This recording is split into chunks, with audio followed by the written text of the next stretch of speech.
You don't get a vote in this one, Dad. Not this time. My daughter said it with both hands flat on her kitchen counter. Her back half turned to me, and on the table between us sat the thing we'd really been fighting about. A moving estimate with Charlotte, North Carolina, printed across the top in hard black letters. I'm not asking for a vote, I said. I'm asking why it has to be 6 weeks. Maya's halfway through her junior year. She's got the youth orchestra audition she's practiced for since last spring. You'd pull her out of the middle of it. She'll have a cello in Charlotte, too. That isn't the same, and you know it. Claire turned around. She's 38, and when she's worn down to the wire, she looks exactly like her mother did near the end. The same tight line pulling at the corner of her mouth. Maya told you before she told me, she said. You understand how that feels? She cries at your table, and I'm the last person in my own house to know what my daughter's carrying. Derek came in from the hallway then and set his hand on the back of her chair, not on her shoulder. My son-in-law is a big, pleasant-looking man who has been polite to me for 2 years the way a person is polite to a landlord. Ray, we appreciate everything you've done. We do. But Maya has a father in this house now, and it's hard to become one when she's always got somewhere else to run. I've never once told her to run anywhere. You don't have to say it. You just have to always be there, waiting. I looked at Claire, waiting for her to correct him the way she used to. She looked at the moving estimate instead. I need you to stop, she said, and her voice had gone flat and rehearsed, and I understood, hearing it, that this part had been decided before I ever walked in. No calling Maya. No texting. Don't come by the house. Don't show up at her rehearsals or stand in the school lot the way you did last month. Let Derek and me raise our own daughter. Claire, you've had 16 years of being needed, Dad. Her eyes were wet, but her jaw was set. Let me have my own family now. That's the sentence that stayed. Not the volume. There wasn't much volume. That one tired line, delivered like she'd already grieved it. I have a habit I'm not proud of. When I'm hurt, I get useful. I start solving. I open my mouth to lay out a calmer timeline, a compromise, a way to let Maya finish the semester, and I saw Claire brace for exactly that, and something in her face told me the bracing was a whole problem. So I closed my mouth. It cost me more than the argument did. On my key ring, I kept a copy of their house key. Claire had given it to me 3 years back, the month after her mother died, when I couldn't stand my own quiet rooms, and driving Maya to school was the only thing that got me upright in the morning. I worked it off the ring, my fingers slower than they used to be, and set it on the counter beside the coffee maker. Then I took the laminated card out of my shirt pocket, Maya's rehearsal schedule, the one I kept on my refrigerator under a magnet shaped like a treble clef, because she teased me once that I could never keep her days straight, and I laid it down next to the key. In case you need the times, I said. At the door, I turned back. Does Maya know you're telling me this? Or is she going to wake up one day and think I just stopped? Derek started to answer. Claire lifted her hand, and he went quiet, and that small obedience told me more than anything he'd said.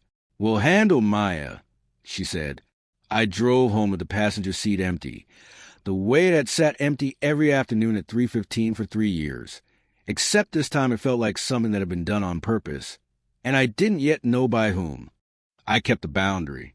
I want that on the record before anything else, because everything that came later depends on it being true.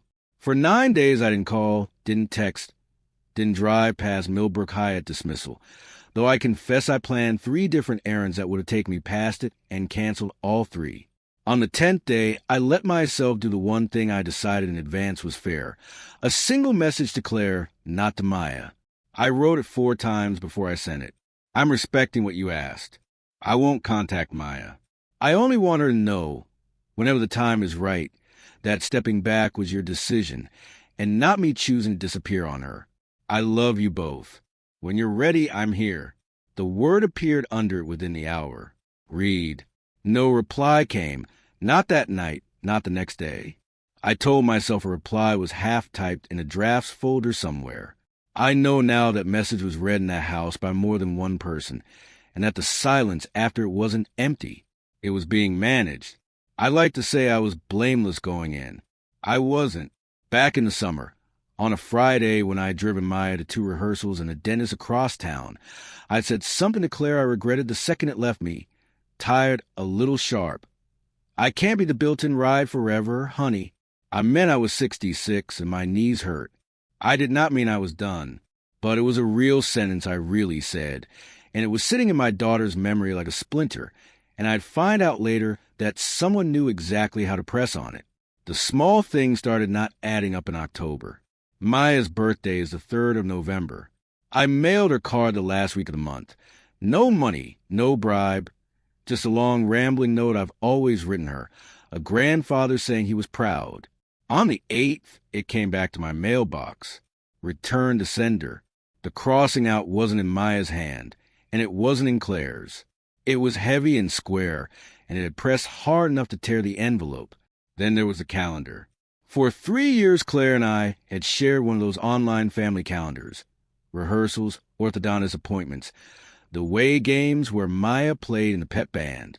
Nobody had ever taken me off it. One morning I opened out a plain loneliness, just a look, and the fall showcase. The concert that fed into the audition, the one Maya had circled for months, was gone, not moved, deleted. The Tuesday it had lived on was simply blank. A calendar entry disappearing is nothing. People tidy calendars. But I sat there with my coffee going cold and felt the first thin thread of something I couldn't name yet. The thing that truly unsettled me came from my sister. Louise is 71 and means every kindness and cannot hold a secret in a bucket. She called about Thanksgiving, and somewhere in the middle she said gently, like she was doing me a favor, "You know, Ray, nobody blames you for finally wanting your own life. 16 years of being the driver, and the tutor, and the everything. Claire says you told her you needed a break from all of it, and honestly, good for you." I held still. I never said that, Lou. Well, that's how it came to me. Came to you from who? A pause. I just don't want you carrying guilt, is all. I got off the phone and stood in my kitchen and heard my own summer sentence coming back at me wearing different clothes. I can't be the built-in ride forever had become he needed a break from all of it, and that would keep traveling, softening and hardening at the same time, until it reached the one person I most needed it not to reach. Somewhere in a house I was no longer allowed to enter, a 16-year-old was being handed a version of her grandfather, and from where she stood it would look like the truth, because I had gone silent, and silence is the easiest thing in the world to write a story over. That was the night I stopped sleeping right. Not over the move, over the arithmetic a child does in the dark. He could come, and he doesn't, so he must not want to. The call came on a Wednesday in the middle of November, at 1:42 in the afternoon, from a number I didn't know. "Mr. Halloran? This is Ms. Okafor. I'm the nurse at Millbrook High. I have you listed as an authorized emergency contact for Maya Rayner. Do you have a minute?" I'd been paying a water bill at the kitchen table.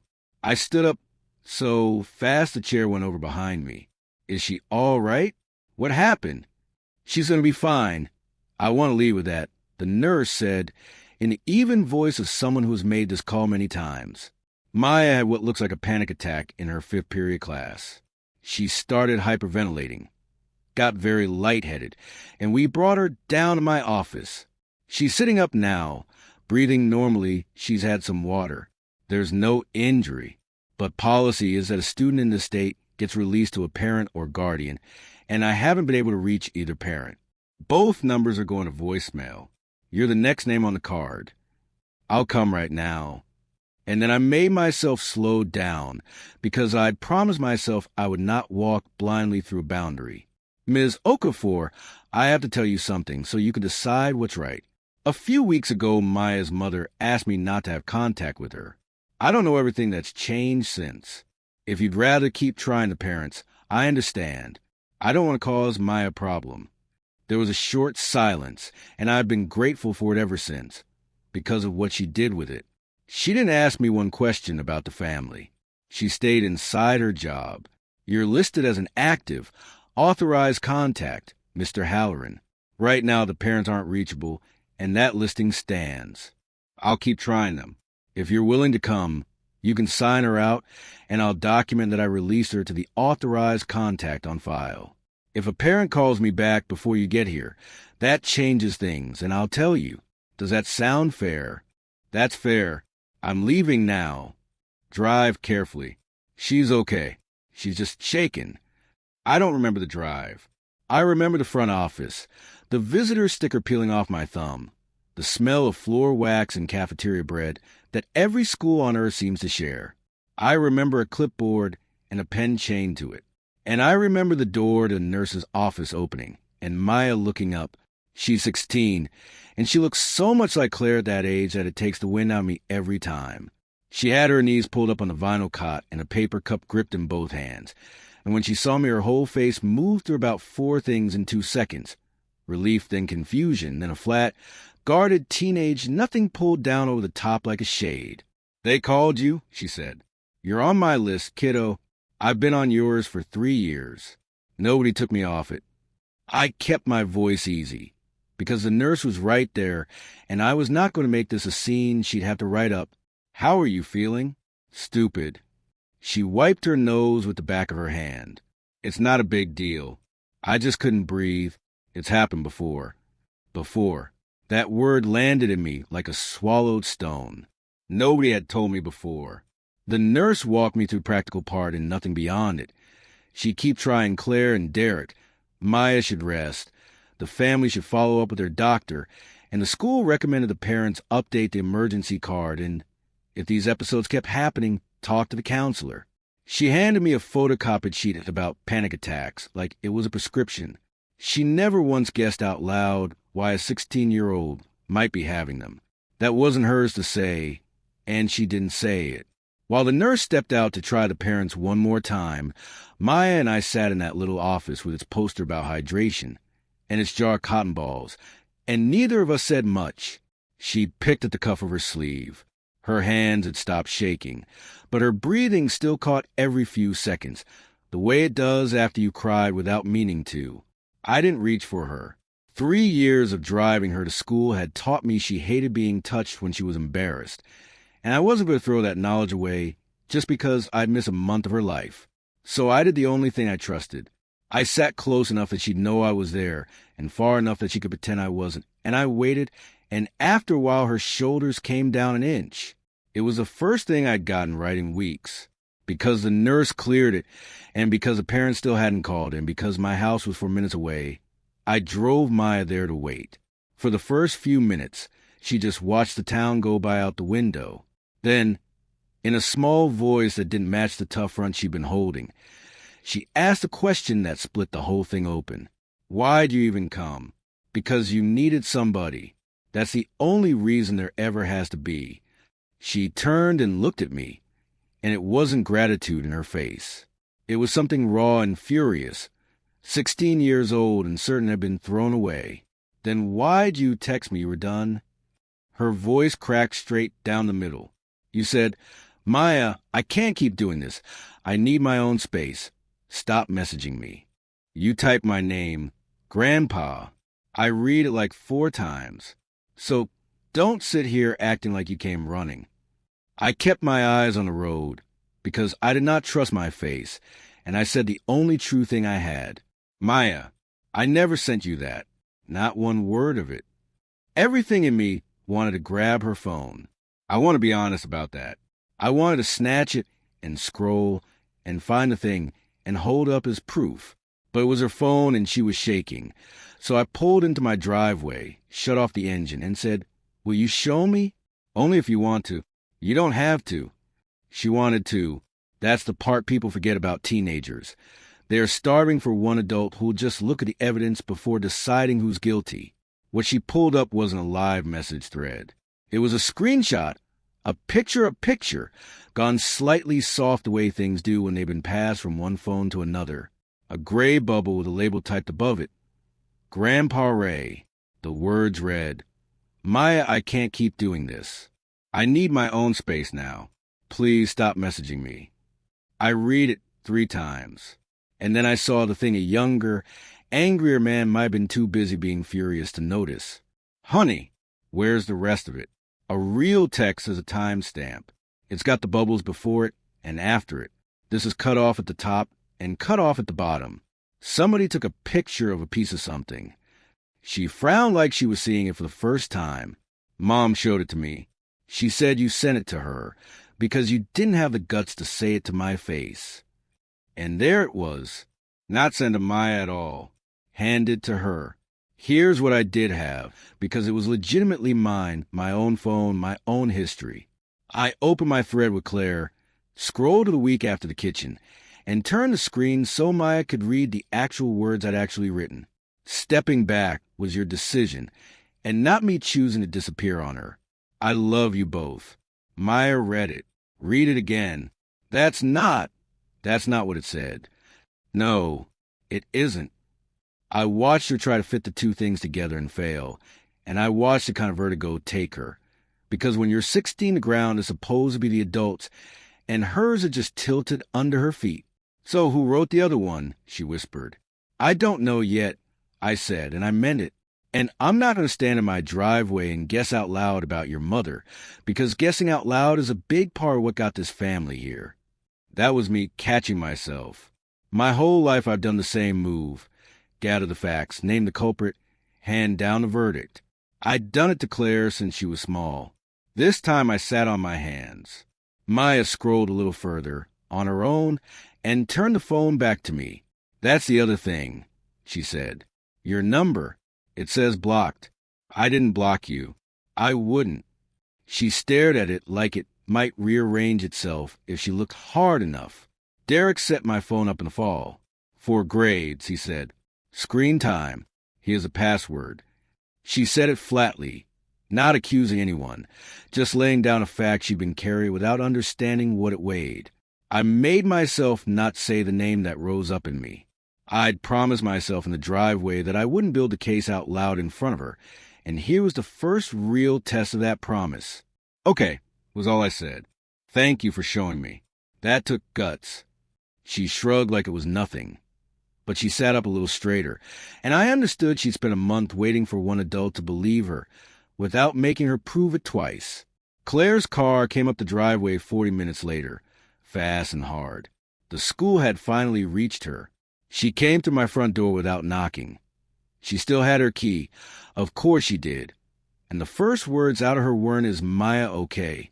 They were, "What is she doing here?" The school called me. I said, "You and Derek didn't pick up. I'm the next name on the card." I told the nurse our situation and let her make the call. She made it. You should have kept trying us. Claire, she couldn't breathe. Maya stood up off my couch. Mom, he didn't do anything, I swear. He didn't even. And then she stopped, and I saw the exact shape of the fear that stopped her. She was afraid of being caught having wanted me. That told me a great deal about the house she'd been living in. Claire's anger had a brilliantness I recognized because it's mine. It's what I do when I'm frightened and won't admit it. She wasn't furious that Maya was safe in my living room. She was terrified of what it meant that the school had reached for me first, that the emergency card still carried my name, that the tidy story she'd been holding together suddenly had a hole in it the size of a nurse's phone call. "Show her your phone, Claire," I said, gently, not a trap. "The text you have from me. The whole one, with the time on it. Not the picture. The real thread." Something went still in my daughter's face. Derek forwarded it to me. She said slowly, and I could hear her hearing herself. "He said you sent it to him. That you didn't want to upset me directly." I have never texted Derek in my life. Not once. Check. She didn't check. Not there in my living room. She took Maya home, but she left slower than she came, and at the door she looked back at me. And for the first time in months there was a question in her eyes instead of a wall. Claire called me 2 days later. Not to apologize, we were nowhere near that, but because something had come loose in her and wouldn't sit back down. I looked. She said, "No hello. There's no message from you to Derek. There's nothing from you to anybody that says any of that. And the picture he showed me, Dad, it's cropped." I never noticed. Who screenshots a text and crops it instead of just letting me read the actual message? Somebody who doesn't want you seeing the parts around it. I said, and then I made myself add the harder thing. But I don't know for certain it was Derek, and I have to say that because I've never liked a man, and that's exactly the reason I don't trust my own conclusion. It was the most honest thing I'd said to my daughter in years, and I heard it change the temperature of the call. Then she started to talk, and it came out of her the way things do when a person has been holding a wall up with their whole body and finally lets one brick go. The move was real. That part had never been a lie, even if a lie had grown up around it. Derek had lost his position in the spring. Not a clean layoff. Something messier, a falling out with partner in a small commercial real estate firm. Money that had gone the wrong way that he swore up and down wasn't his fault. They were carrying 2 credit cards and a second mortgage Claire had never wanted. Charlotte was a real job through a cousin of Derek's, decent money. But it came with a start date and a narrow window, and it was the only rope anybody had thrown them in months. "I'm not moving her to punish you," Claire said, and she was crying now, but it was the worn-out kind, not the kind meant to win. "I'm moving her because I don't know how else to keep the lights on. Do you have any idea how that feels? To be 38 and needing to call your father, and no, that's it. That's the whole thing right there. Every time I've ever called you, you fix it, and then it's your fix, and I'm a kid again in my own house." I had the sentence ready. I have some savings put away. I had it built and loaded, and I heard it for what it was before it got out. Another fix. Another way to be needed. I shut my mouth. "I hear you," I said instead. 2 words. They were the hardest 2 I'd said in a year, because they didn't solve one single thing, and solving is the only way I've ever known how to love people. "You're being quiet," Claire said, suspicious. "You're never quiet." "I'm trying to listen. I've been bad at it. I've been telling you what to do since you were 4, especially when you didn't ask. And somewhere in there, you stopped being able to feel the difference between me helping you and me taking thing out of your hands. That part is mine. Even the summer, I said something to you about being the built-in ride. I was tired and my knees hurt, and I said it wrong, and I've wondered since if it stuck in you." The line went quiet in a way that told me it had. "It stuck," she admitted. "When Derek said you wanted out, it didn't sound impossible. It sounded like something you'd already started saying. A breath. That's on me, too. I took the version that fit what I was already afraid of. That's a fair thing to say. I told her, and it was. Not everything had been manufactured. Some of it was just a family believing the worst, because the worst was easier to carry than the truth. "Can I tell you the part I'm most ashamed of?" she said, and didn't wait for me to answer. When the school finally reached me that Wednesday and I saw the missed calls, my first feeling wasn't fear for Maya. It was fear that you'd be there, that I'd walk in and you'd already have her, and everyone would see that when it came down to it. The school reached for you and couldn't reach me. Her voice thinned out. What kind of mother's first thought is that? I stood in that parking lot furious at you for showing up to a thing I didn't show up to. Then I drove to your house to take her back like you were the one who'd done something wrong. I didn't rush in to comfort her, though every reflex I owned was pulling that direction. Some things a person needs to hear themselves say all the way to the end. You were scared and you came. I said, finally. That counts too. Maya's been having the attack since July. Claire said, finally. The doctor thinks it's the move, the not knowing. Derek says she's being dramatic, that the more room we make for her feelings, the worse she gets. A pause with a door in it. He's the one who took you off the calendar. I found that out yesterday. And he set up the account her phone runs through. The screen time app for grades, he said. Her messages route through him. I closed my eyes. There it was. Not a movie, not a conspiracy, with a war room. Just a frightened, ashamed man holding the password to a 16-year-old's phone and a story he needed everyone to keep believing. Some of this was him. Claire said very low, but I'm the one who told you to stay away from her. Nobody made me say that. I said it, and I let a story about you go around the family without ever checking it, because checking it meant looking at where it came from. Derek asked to meet me himself, which surprised me. He picked a diner off the highway, neutral ground, and he got there first and had already ordered coffee for both of us. The exact kind of small, managing courtesy I'd spent 2 years failing to put a name to. I think there's been a lot of misunderstanding, he opened, hands folded on the table. And I think you and I both want what's best for Maya. So let me be straight with you. What came next wasn't straight, but it was smooth, and I made myself hear all of it before I said a word, because holding my tongue was the whole discipline I was trying to learn. He talked about parental authority, how a kid needs one clear voice at home, not three. He talked about walking into a family where the grandfather did the school runs and the homework and the heart-to-hearts, and how a man was supposed to become a father inside a house like that. He used the good words for a bad purpose. He said boundaries the way people say it who've read one book about it. He called a move a fresh start. And he used that phrase 4 times. And the 4th time he smiled and added, a chance for the 3 of us to be a real family, without an audience. I never meant to be an audience, I said. I know you didn't mean it. Warm, generous. And it was the warmth that told me the most. But intention isn't impact, Ray. You being always available meant Maya never had to lean on me. Every problem, she had to fall back. Kids need to feel like the ground might actually give if they don't work it out with their real parents. So you took the ground away, I said, not an accusation. Just setting it on the table where we could both see it.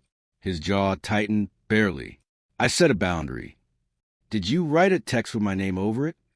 Here's where a cheaper story hands me a confession. He didn't give me one. He was far too careful. He said, I don't know what you're talking about. And then a beat later, unable to help himself. And even if a summary of how you felt got passed along, is that really the crime here? You did step back. You did go quiet. I didn't invent that part. A summary of how you felt. He just told me everything and nothing in the same breath, and left himself a clean doorway out. I didn't chase it. I thought about the note Claire had shown me the day before, something Maya had left on the kitchen counter. Not dramatic, just a list in a teenager's slanted hand of everything she stood to lose in Charlotte. Her chair in the orchestra, her 2 oldest friends, the walk to the coffee shop on Saturdays, her grandmother's grave, which it turned out she visited more than any of us had known, and at the bottom, underlined twice, I don't want to start over as nobody. She wasn't trying to run the family. She was a scared kid making a list, because the list was the only piece of it she was allowed to hold. I stepped back because Claire asked me to. I told Derek. And Maya was told I stepped back because I was done with her. Those are not the same thing, and I believe you know they aren't, because you're a careful man. You might be the most careful man I've ever met. He stood up, left a 10 on the table for 2 coffees. Too much. One more small performance. We leave the weekend after next, he said. I moved the date up. Claire's agreed. Better to do it clean before the semester's over, before this gets any more complicated. He let complicated sit on me. You're welcome to say goodbye. At the house. That's more than a lot of men in my position would offer. He walked out to a car I happened to know he was 2 payments behind on, and I sat in that vinyl booth and understood that the speed itself was the point, not the job. Start dates move. Everyone who's ever worked knows they move.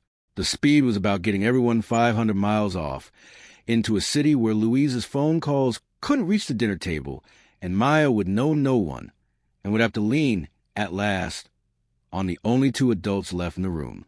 A fresh start is a beautiful phrase. It is also the name a careful man gives to a place where nobody remembers the earlier version of events. I drove home, and I did not call Claire in a rage. I wanted to. Instead, I sat at my table with a legal pad and wrote down, in order, only the things I actually knew, and left the things I only suspected on blank lines underneath. When you spend a lifetime leaping to the fix, the slowest thing in the world is a blank line you make yourself leave blank.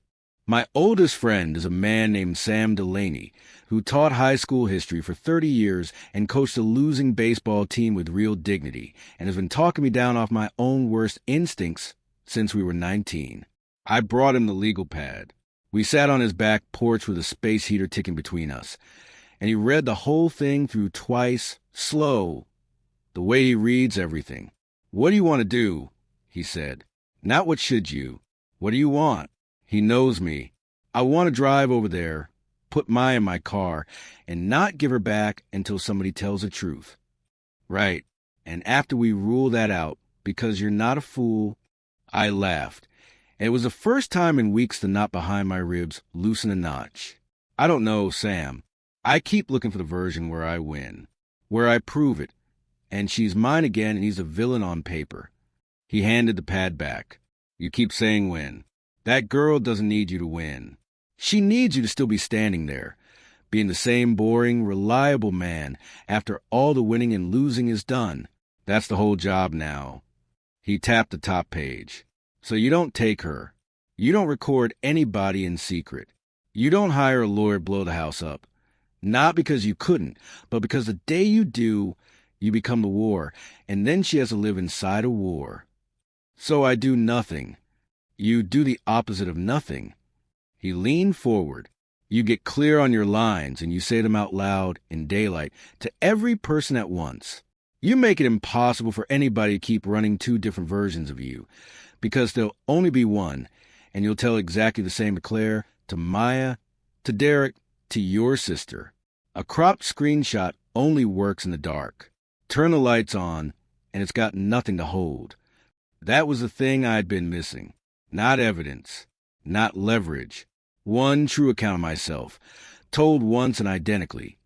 So the whole machinery of forwarded summaries and a version came to me, had nothing left to grip.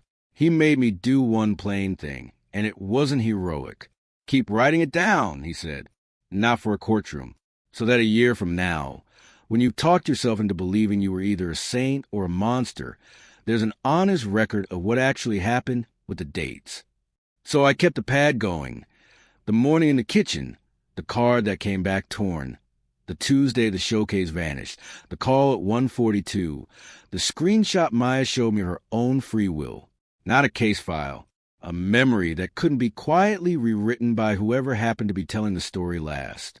I called Claire that night, and I laid the lines down plainly, and I told her I'd say the same words to Maya and to Derek, so nobody could ever hand her a different father again. I would not use Maya against her mother. Whatever came out, that girl was never going to be a weapon in my hand, not even one pointed at someone who'd earned it. I would not let words be put in my mouth. If anyone ever quoted me, Claire could call me day or night in check, and I'd tell her the truth even when the truth made me look small. I would not do secret contact. No back-channel texts, no meetings behind their backs. Because secrecy was the exact soil this whole thing had grown in, and I would not add a spoonful to it. And I would not disappear. That one was for Maya. Whatever they decided about the move, whatever became of the phone, she would get one solid thing from me. I'd keep reaching out in the open, through her mother, so she could never again be told I quit on her. I'll sit down with all of you, I said, not to put anybody on trial, with someone neutral in the room, if that's easier. But I won't be quietly erased, Claire, not because I'm owed, because she deserves to grow up knowing which adults told her the truth. Claire was silent a long moment. Behind her, I could hear the ordinary machinery of her house, a dishwasher, a television, the life that had closed over the place where I used to be. He wants to leave Saturday, she said. 9 days. I know. There's a woman the school counselor gave me, a family mediator, Grace Whitfield. A shaky breath. I already called her. This afternoon, before you even said any of this. I don't know why. I think I've known for a while that I can't keep the two versions straight anymore either. A pause. Will you come? Thursday. Her office. All of us. I'll be there, I said. He might not come. Then that'll be its own kind of answer. But I hope he does. Everybody deserves a chair at the table before anyone decides who they are. Grace Whitfield worked out of a converted front room in an old house near the courthouse. Mismatched chairs pulled into a loose circle and a box of tissues within reach of every one of them. The way people who do this for a living learn to place them. She was unhurried, and inside about 90 seconds, she made it plain that she was not a judge. This was not a trial, and no one would be leaving as the winner, which visibly disappointed the part of me that had driven over there to win. Derek came. I'll give him that. He sat with his arm along the back of Claire's chair again, and Maya sat between her mother and the wall, as far from both men as the geometry allowed. Hood up, arms crossed, performing the great teenage trick of pretending the whole room is beneath her so it can't reach in and hurt her. Grace had us each say, without interruption, why we come. It sounds like a small thing. It is not a small thing to sit still and not defend yourself while another person describes you. Derek went first, and he was good. He talked about wanting to build a family, about feeling like a stranger in his own home, about a grandfather who, he chose the word with care, loomed. It was smooth. It was almost entirely about his feelings, which are real and can be cross-examined, and I recognize the strategy because it's the one I would have used. Claire went next. She started into her version. The money, the exhaustion, the doubles at the hospital, and then, halfway through, she stopped. She looked at the tissue box instead of at any of us. No, she said, that's not. I keep leading with the reasons, and they're all true, but they're not why we're here. She turned to me. I told you to stay away from my daughter, and it wasn't because of anything you did that day. It's because I was drowning, and you were the person I was most ashamed and need, and it was easier to be angry at you than at him or at myself. That was mine. Then she made herself look at Derek. You forwarded me that text. You told me Dad sent it to you. The room went very quiet. I summarized, Derek said. He'd made it clear he was checking out. I put it into words so you wouldn't have to. You typed my father's name over words he never wrote, Claire said, and you showed it to my child. I was protecting this family. From what? And here her voice broke, but it broke forward into the thing instead of away from it. From my father loving her? Derek. She stopped breathing in fifth period. She's 16 and she's having panic attacks in a nurse's office. And you keep calling her dramatic. Who exactly were you protecting? He didn't confess. Men like Derek rarely do. The nearest he came was, I never thought it would go this far, which is its own kind of admission, the kind that owns a deed while ducking the word for it. Grace didn't pounce on it. She just let it sit in the middle of the circle where we could all see it, and somehow that was worse for him than any accusation. It was Claire who put the rest of it in order out loud, because Grace asked her to walk through what she now knew, and she clearly decided to stop protecting the gaps. The birthday card that came back torn, she'd found in the console of Derek's truck. She said, never mailed onward, the square handwriting his. The showcase deleted off the shared calendar the same week he'd told her I wasn't interested in Maya's music anymore. The account her phone ran through, and my number sitting inside it marked blocked. She set each one down plainly, and with every one Derek's face did a little less, until he wasn't defending anything, only waiting for it to be over. I kept telling myself each thing was small, Claire said. One card, one calendar line, like none of it added up to a decision. But I'm the one who let every small thing go by without asking, and my daughter spent a month believing her grandfather quit on her because I didn't want to look at what was in front of me. Then she turned to the one person who hadn't spoken. Maya, you don't have to, but is there anything you want the grown-ups to actually hear? Maya pushed her hood back. She looked younger without it. I don't even care whose fault it is, she said, and her voice was shaking. That's what none of you get. You all want to figure out who the bad guy is, so you can feel okay again. I just wanted one person to not lie to me. She turned to me, and this is the part I'll carry the rest of my life. I thought you got tired of me. For a whole month I thought that, and you were 4 minutes away the entire time. Then to her mother, and you knew I thought it, and you let me keep thinking it. Nobody had a speech ready for that. I certainly didn't. I'd walked in with about 6 of them, and every one dried up in my mouth. What I finally said was small. You're right. I should have fought harder to make sure you knew the truth, boundary or no boundary. I told myself that respecting your mom meant staying silent. But my silence let a lie do its work, and that's on me too. We didn't solve it that afternoon. Grace was firm that we wouldn't. No marriage gets decided in a rented front room. No move gets called off with a handshake. But 2 real things happened before we left. Claire said the Saturday move was off. She would not put Maya in a truck in the middle of all this. And when Grace asked Derek directly whether Maya's phone would be returned to normal and my number unblocked, he looked at Claire, saw something final set on her face, and said tightly, "Fine." It didn't feel like winning. It felt like a window shoved open in a house that had been sealed too long. Everybody in the room flinching at how cold the fresh air was. The move didn't happen that winter, and it didn't exactly cancel either. Real things rarely resolve as cleanly as we want them to. Derek took the Charlotte job. That part had been true from the start, and it stayed true. The family did need the income, but he went first, alone in January, to start the position and, in the language Grace helped them both find, to see whether the fresh start was a place or a way of running. Claire and Maya stayed in Millbrook through the school year. On paper it was practical. Let Maya finish her junior year. Let the house sell properly. Underneath, it was something nobody said out loud, which was that my daughter wanted to find out who she was when no one was managing her. Not Derek. And she told me plainly, not me either. That stung. I let it. I'd earned it. We went to counseling, the three of us, and sometimes four when Derek drove up on a weekend. Some of those hours were miserable. Claire said things about her whole life as my daughter that I did not enjoy hearing and could not honestly deny. That I'd taught her help always arrive with hooking it. That I'd loved her by taking the wheel. That after Ellen died, I'd let Maya become the thing that gave my days a shape, and that wasn't entirely fair to lay on a child. She was right more often than I was comfortable with. Being needed had felt so much like being loved that I'd stopped being able to tell them apart, and I quietly built my whole retirement on the confusion. Maya made her audition in the spring. I did not drive her.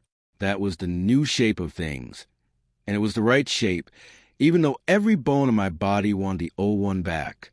Claire drove her. I sat 3 rows back with Sam beside me, and when Maya walked out with her cello, I watched my daughter watch her daughter, and I kept my hands folded in my lap and my advice behind my teeth, and it was one of the harder and better afternoons of my life. She got in. She called me herself to tell me. Her own phone, her own number, no app sitting in the middle of it, trying to sound cool about it and failing. And I have not deleted that voicemail, and I don't intend to. The cello recital I'd bought us tickets for back in the fall. The 2 of them that had sat under the treble clef magnet all through the silence. We finally used them, though not the way I'd once imagined. Claire came too. That was the point. Nothing between Maya and me happens in the dark anymore. We sat 3 across in the college auditorium, and Maya spent a whole intermission explaining bowing techniques I didn't understand and didn't need to. And afterward, Claire drove us home while I sat in the back seat like the grandfather I actually am instead of the second father I'd let myself quietly become. It was a smaller place than the one I'd held for 3 years. It was also an honest one, and I've come to believe a smaller, honest place is worth more than a large one built on being indispensable. Derek and Claire are, as of this telling, still married and still deciding. I won't pretend I know how it ends. He hasn't turned into a war man, and I haven't turned into a fool. I don't leave the 2 of them alone with a version of events anymore. I say what I think in the open once, and then I let it go. He returned Maya's phone to normal. He unblocked my number. He has never once used a word he'd need to use to make me a real apology, and I've made a strange peace with the likelihood that I'll wait for the rest of my life. Some accountability arrives as words. His arrived as a phone handed back and a date moved in a household he no longer fully runs, and I've decided that will have to be enough, because demanding more would only turn me back into the war. My daughter apologized, and not with tears, or not only with tears. She sat at my kitchen table, in the chair she's used since she was small, and she said, "I told you to disappear from her life, and then I let her believe you chose to." Both of those are things I did. The money and Derek and being tired explain them. They don't excuse them. I'm the one who owes Maya the truth about that, and I've started telling her. That is an apology, the reasons named and then set aside, so the responsibility can stand on its own 2 feet. I'd waited a long time to hear my child do that, and I understood, hearing it, that I had never once modeled it for her. So I did the thing at last. Out loud, I apologized back. For 16 years of fixing. For the suspicion I'd aimed at Derek before he'd earned it. which, however right I turned out to be, had helped make that house one where I was already the enemy before the real trouble started. The emergency card at Millbrook High still has my name on it. Claire kept it there on purpose this time, and she told Maya she'd done it, and she told me she'd done it, so that it means the opposite now of what my vanishing once made it mean. It's a small laminated thing in a filing cabinet. It's also the truest sentence in this whole story. In an emergency, this man is safe, and everyone in the child's life knows it, and none of them will hide it from her again. I drive Maya on Sundays now. It's arranged, it's open, everyone knows the plan, and it is nothing like it was. She's 16 going on 17, and she'd mostly rather be with her friends. And that's exactly as it should be. On Sundays, the passenger seat isn't empty. The rest of the week it is. And I've stopped treating that as a wound.